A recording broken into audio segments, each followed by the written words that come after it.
बच्चों कैसे हो आप सब। आज हम ईवीएस का चैप्टर नंबर 20 पढ़ेंगे, drop by drop. Madho lives in Bajju, a small village in Rajasthan. हमें इसमें माधो के बारे में देखने को मिलेगा। माधो एक बच्चा है जो बज्जू में रहता है, एक स्मॉल सा विलेज जो राजस्थान में है। It is hardly a village, all you see is sand all around. एक ये जो राजस्थान में रेगिस्तान होता है, वहाँ रेती रेत होती है, सैंड ही सैंड होती है all around. One can see some houses where the sand does not blow. जब सैंड नहीं दिखती तो हमें घर दिखने को मिलते हैं। Every one in Madho's family is upset. सब दुखी रहते हैं क्योंकि every summer there is water scarcity in his place. So scarcity means कमी होना, क्योंकि वहाँ पे बारिश नहीं होती तो वहाँ पे पानी की कमी ज़्यादा होती है। This year it is worse. Worse means सबसे ख़राब।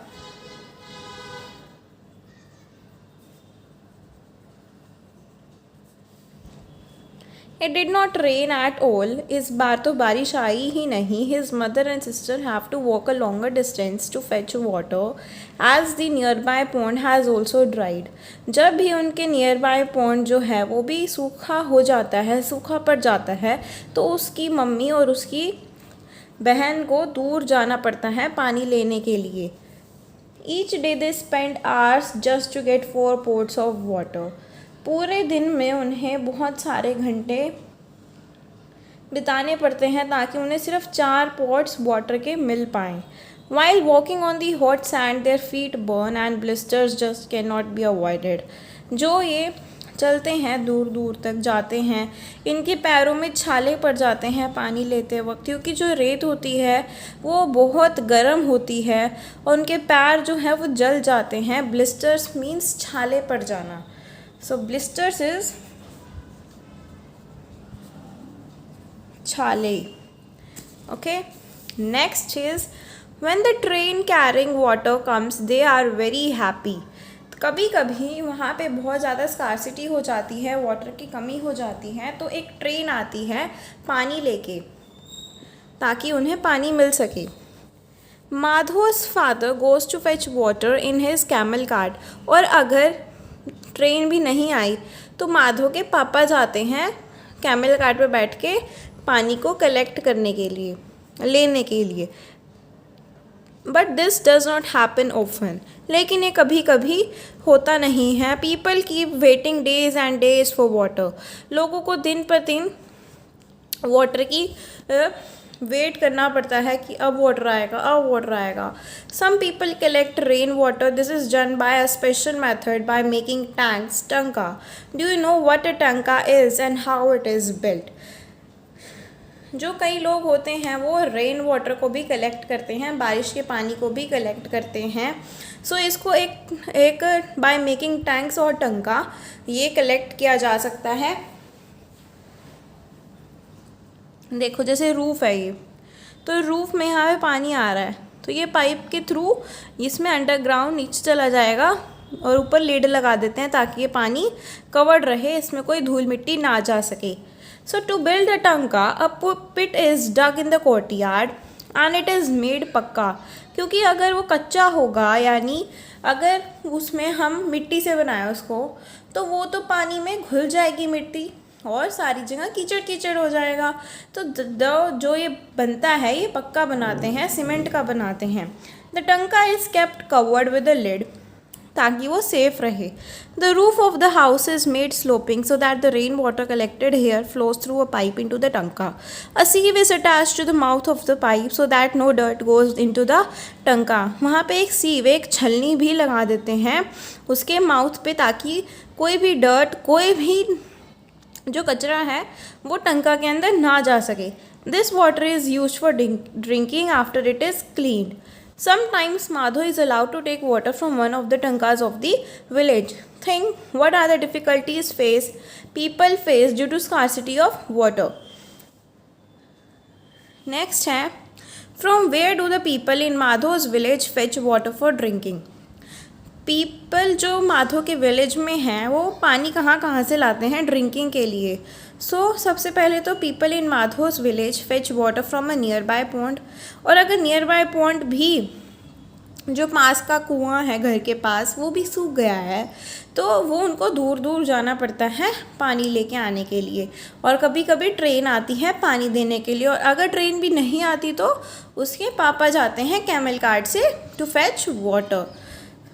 Who fetches water in Madho's house? Madho's mother and sister, or sometimes his father goes to fetch water on camel cart. Water collected in a tanka is mostly used for drinking. Why? क्योंकि वो covered होता है, safe होता है, which is used for drinking. Is rain water collected in your house as well? If yes, how? Do it on your own? And can there be any other method of collecting water? Yes, rainwater can also be collected in drums, buckets, or on rooftop tanks. This is the other methods of collecting water. Next is, just like Madho, Sonal also faces water scarcity in her house. Madho की तरह ही एक लड़की है सोनल, वो जो अपने गांव में रहती है, वो भी राजस्थान में रहती है, उसको भी पानी की कमी का सामना करना पड़ता है. She lives in Bhavnagar. Water is supplied only for half an hour in a day. सिर्फ आधा घंटे के लिए ही यहाँ पे पानी आता है, और सारे लोग सिर्फ एक टैप पे ही डिपेंड करते हैं क्योंकि सिर्फ आधे घंटे के लिए ही पानी आता है. Can you imagine what happen? Sonal is determined to take water from the tap. तो उसको बहुत वो रहता है कि वो फटाफट से पानी कलेक्ट कर ले. तो whenever she gets a chance she fills her bucket even it is just drop by drop. तो कभी भी अगर उसके घर में पानी आ रहा होता है ड्रॉप बाय ड्रॉप, बूंद बूंद भी आ रहा हो ना उसके घर में पानी टैप में से, तो वो ड्रॉप बाय ड्रॉप भी कलेक्ट कर लेती है. Let us find out how many drops will fill a bowl or a mug. Do activities as shown in the picture and write answers in the boxes. So एक spoon है, उसको आप fill करने के लिए कितनी ड्रॉप्स उसको उसके अंदर डालोगे? Maximum 10 drops to fill a spoon. Next आपको उसी स्पून से एक मग को भरना है, एक बाउल को भरना है. फिर बाउल में कितनी डालोगे? 100 स्पून्स डलेंगे क्योंकि स्पून छोटा होता है. फिर उसी बाउल से आपको मग भरना है. बाउल कितने डालोगे? 15. How many mugs will fill a bucket? उसी मग से आपको बकेट भी भरनी है. तो कितनी? 50 mugs you have put in the bucket to fill it. हाँ, have you seen how we got so much water drop by drop? आपको पता चला कि हमने कितना सारा पानी ले लिया. ड्रॉप बाय ड्रॉप कितनी अहमियत है एक बूंद की पानी की. Next, just think if a tap leaks even drop by drop. अगर देखो, अगर आपके घर में कोई भी टैप लीक कर रही है ड्रॉप बाय ड्रॉप, तो उसकी कितनी अहमियत होगी. How much water would be wasted? कितना सारा पानी वेस्ट हो गया. This picture show you something similar.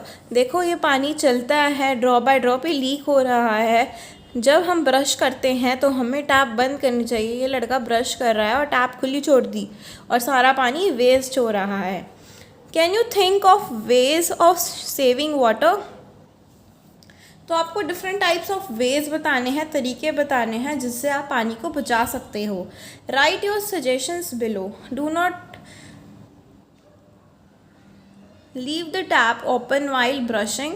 आपको पानी को बंद रखना है जब आप ब्रश कर रहे हो. Fill a bucket to bath instead of shower. आपको शावर नहीं यूज़ करना नहाते टाइम, आपको मग और बकेट ही यूज़ करना है क्योंकि उसमें आता है लिमिटेड अमाउंट का पानी, जितना आपको चाहिए, वेस्ट नहीं होता. लेकिन शावर में क्या होता है, आधा हमारी बॉडी पे गिर रहा होता है और आधा बाहर. तो more amount of water it is wasted in shower.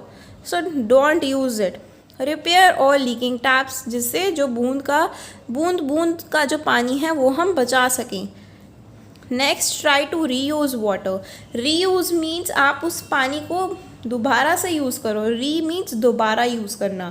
For example, अगर हम जैसे पीने का पानी है, अगर वो बच गया तो हम उसको मॉपिंग में यूज़ कर सकते हैं और अगर वो हमारा नहाने का पानी बच गया तो हम उसको प्लांट्स में भी डाल सकते हैं.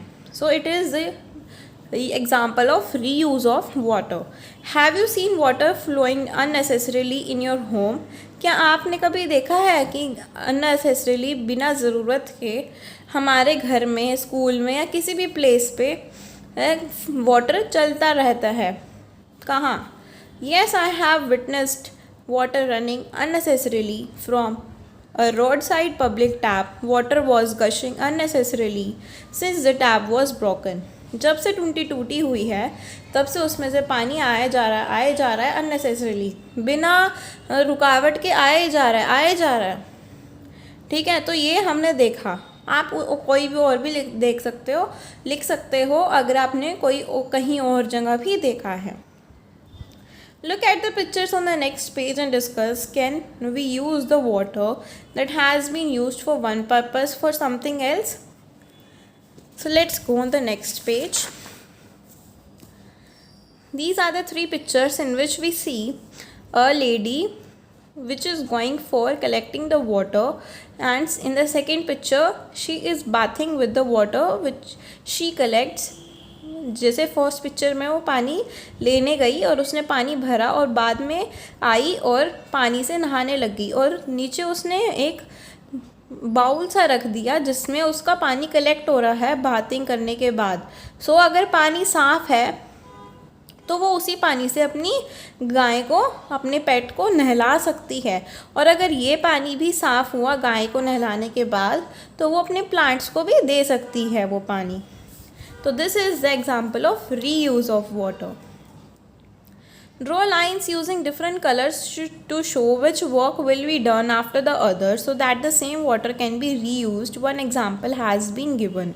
So the example was given here, the washing fruits and vegetables and goes to after it watering plants. जैसे हमने अपनी फल और सब्जियां धोई, वॉश की, उसके बाद जो पानी बचा हमने उसको प्लांट्स में डाल दिया, water the plants.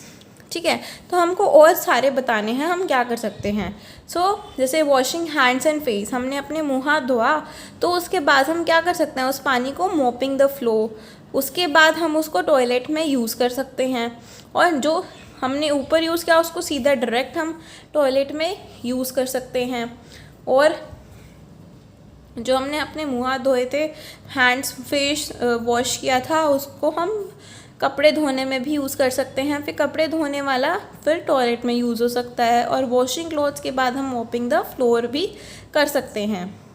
You have given some suggestions to reuse water. People use these methods only under conditions when there is scarcity of water. People जो लोग होते हैं, ये सब जो रीयूज़ होता है ये तभी करते हैं जब पानी की कमी होती है, वैसे नहीं करते, लेकिन हमें करना चाहिए. Do you know one of the reasons for the scarcity of water is because people waste it. सबसे ज़्यादा कमी वाटर की इसलिए होती है क्योंकि लोग उसे वेस्ट कर देते हैं. Just think how good it would be if everyone got the water. सोचो अगर हम पानी वेस्ट ना करें और सबको, जो राजस्थान में माधो और सोनल पानी के लिए इतना अपसेट हैं, उनकी फैमिली इतनी अपसेट है और उन्हें लॉन्गर डिस्टेंसेस पे पानी कलेक्ट करने के लिए जाना पड़ता है, तो वो नहीं जाना पड़ेगा अगर हम पानी को वेस्ट नहीं करेंगे. So we should not waste the water, we should save water. This is the moral of the chapter. Thank you so much. This chapter is completed. Thank you.